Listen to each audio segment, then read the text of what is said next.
इस महान सत्संग में बैठकर इस निराकार प्रभु परमात्मा साकार सद्गुरु के गुणों की चर्चा कर रहे थे। अनेकों महात्माओं, बहनों, महापुरुषों को यहाँ पर समय मिला अपने अपने भाव रखने के लिए। भाव चाहे वो गीत रूप में रहे हों, चाहे विचार रूप में रहे हों, सभी ने सत्संग जी जो अपना पर्सनल एक्सपीरियंस, जो उनके निजी जीवन में इस ब्रह्म ज्ञान का आना, सद्गुरु का आना,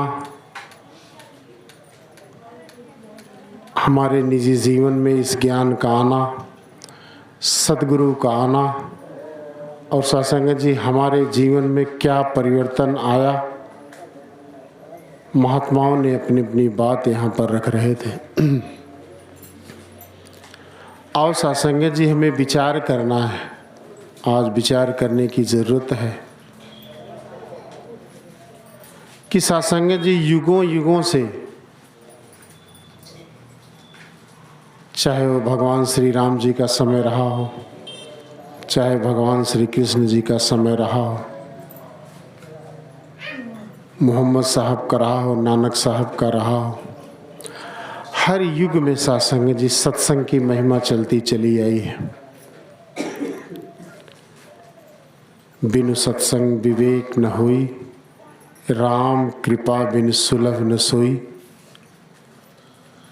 सत्संग जी किस विवेक की बात हो रही है?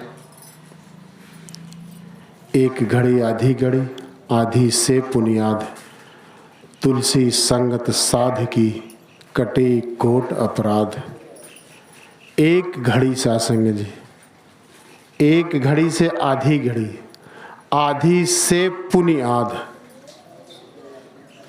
सत्संग जी अगर हमें सत्संग में बैठने का सौभाग्य मिलता है, जो समय बताया गया एक घड़ी आधी घड़ी, तो सत्संग जी हमारे करोड़ों करोड़ों पाप मिट जाते हैं। दास जो बात कह रहा था, युगों युगों से सत्संग की महिमा चलती चली आई है। सत्संग जी चाहे देश हो या विदेश में जा जा करके सत्संग जी इस ज्ञान की अलख को जगाने का प्रयास किया जा रहा है। इस ज्ञान की लौ को सत्संग जी जलाने का प्रयास किया जा रहा है। अभी महात्मा दीपक की बात कर रहे थे कि सत्संग जी अगर एक दीपक जलता है तो सत्संग उसके आसपास अंधेरा मिट जाता है, उजियारा रहता है। एक ज्ञान की रोशनी सद्गुरु ने हमें दिया है। इस ज्ञान की रोशनी को सत्संग जी हमें, हमारा फर्ज बनता है, अगर जो चीज़ हमें मिली है वो सत्संग जी हमें औरों को भी बताना है कि हमें ये ईश्वर निराकार प्रभु परमात्मा जो अटल सत्य है, जो हमारे अंग के संग है सत्संग जी,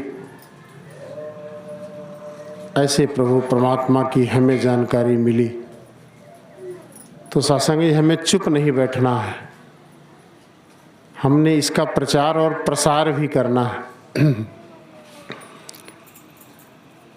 सत्संग जी बहुत ही अमूलक ज्ञान समय के सद्गुरु के द्वारा हमें मिला, इस निराकार प्रभु परमात्मा का जो हमारे अंग संग है।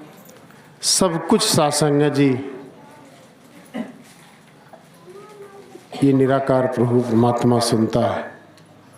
अभी सत्संग जी जो लाइन आई है, अभी हम उस पर सत्संग जी श्रवण करेंगे। और सत्संग जी हमें विचार करना है कि जब हम गुरु चरणों में आने के पहले हमारा जीवन क्या था, इस ब्रह्म ज्ञान से जुड़ने के पहले सत्संग जी हमारा जीवन क्या था, और सत्संग आज अगर सत्संग जी इसका ज्ञान होने के बाद भी अगर हमारे जीवन में कोई तब्दीली नहीं आई तो सत्संग जी हम सोच सकते हैं, समझ सकते हैं कि ये ज्ञान हमारे जीवन में कितना उतर पाया है, प्रैक्टिकल जीवन साथ संगत जी हमें जीना होगा इस ज्ञान के सहारे।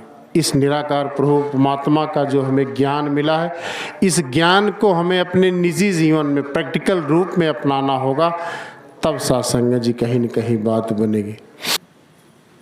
जो एक बात आपके श्री चरणों में रखना चाहेगा कि साथ संगत जी हमने इस ज्ञान का, मिशन का प्रचार और प्रसार करना है।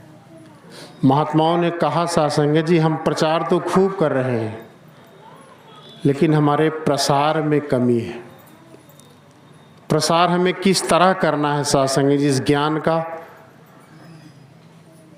कि जो हमारे समय के सद्गुरु चाह रहे हैं उस अनुरूप साथ संगत जी हमें इसका प्रसार करना है। महात्मा कह रहे थे साथ संगत जी हम भवनों तक सीमित रह जाते हैं। साथ संगत जी हमारी अवस्था कितनी है, हम व्यवस्था में ही खो के रह जाते हैं। अवस्था साथ संगत जी हमें अपनी अवस्था को उजागर करना होगा, हमें अपनी अवस्था को हाई लेवल पर लेके जाना होगा, तब साथ संगत जी हम मिशन का प्रचार भी कर सकते हैं और प्रसार भी कर सकते हैं। प्रसार करने का तरीका बताया महात्माओं ने कि साथ संगत जी हमने गांव-गांव जा कर के इस मिशन की आवाज़ को देना है। जो सद्गुरु माता जी ने साथ संगत जी लक्ष्य दिया है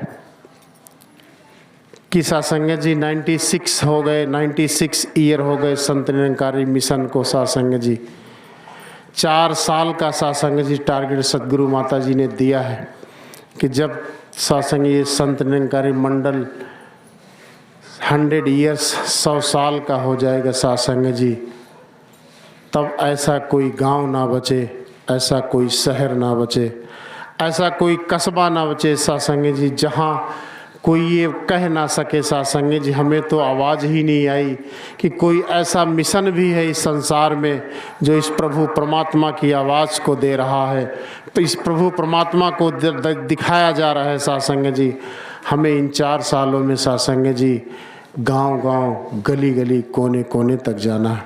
आओ साथ संगत जी हम सभी ने मिलकर गुरु के साथ संगत जी साथ इस मिशन की आवाज़ को पहुंचाना है। इस संसार में बसने वाला हर एक इंसान साथ संगत जी, अभी हम आम इंसान से पूछ ले प्रभु परमात्मा कितने हैं तो वो भी बताता है एक, लेकिन साथ साथ इस धरती पर जितने भी इंसान हैं, प्राणी हैं, पूछ ले साथ संगत जी तो हर एक के सोच में, हर एक के विचार में बहुत बहुत भिन्नता है। साथ संगत जी बाबा गुरु नानक देव के समय की बात है। एक राजा का राज बहुत अच्छी तरह से चल रहा था साथ संगत जी, और वो राजा अपने माँ बाप का अकेला संतान, अपने राज्य का साथ संगत जी कार्यभार बहुत अच्छी तरह से चला रहा था। एक दिन साथ संगत जी एक फ़कीर आते हैं, एक संत आते हैं उनके दरवाजे पे, जहाँ पर सैनिक हुआ करते हैं, द्वारपाल हुआ करते हैं। उस संत ने साथ संगत जी एकदम हालात अच्छी नहीं थी उस संत की, कपड़े फटे, पैर में चप्पल नहीं, शारीरिक अवस्था भी ठीक नहीं।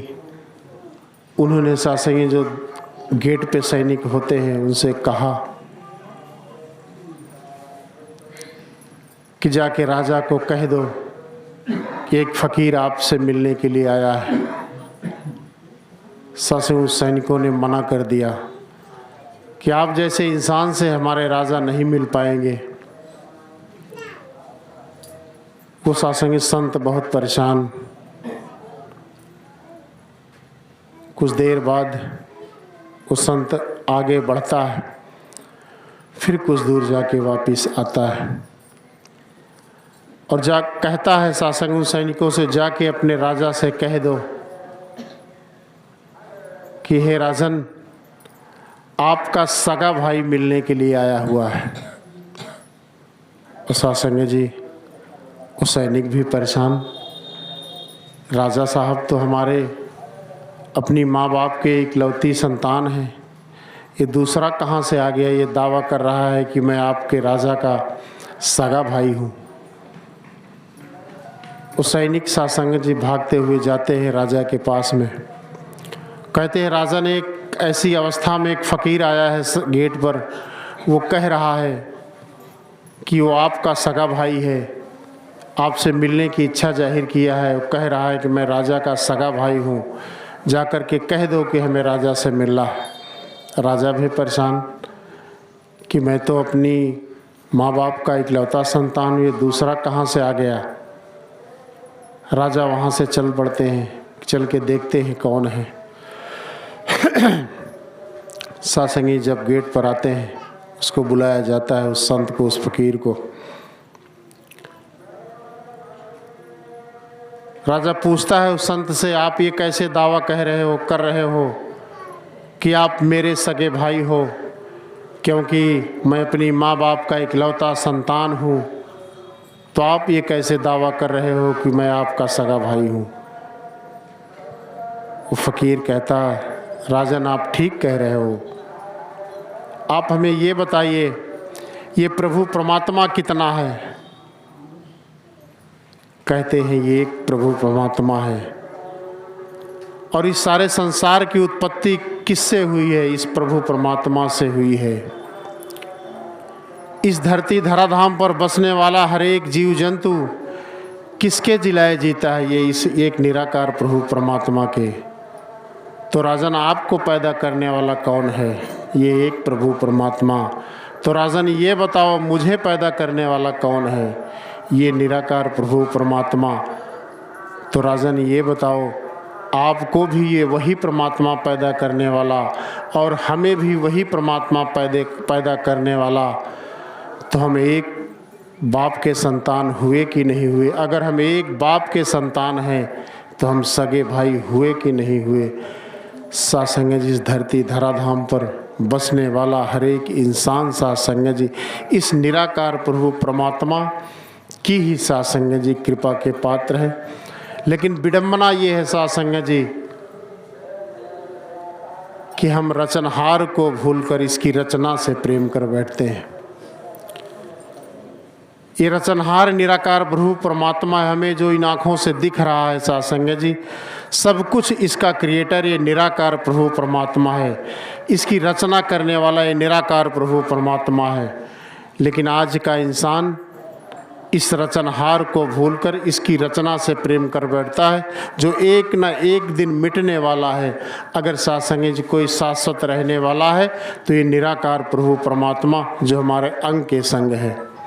आओ सासंग जी, हमें इस निराकार प्रभु परमात्मा का ज्ञान दिया गया है, जो अटल है, सत्य है, निर्विकार है, निर्वैर है। सासंग जी, हमें इस निराकार प्रभु परमात्मा का एहसास हर पल अपने जीवन में करना है, और सासंग इन संतों से प्रेम करना है, सभी से प्रेम करना है। सासंग जी, अगर हमारे मन में बैर का भाव, द्वेष का भाव सासंग जी है, तो फिर हम सोचें कि सासंग जी हम किस अनुरूप ज्ञान को जी रहे हैं।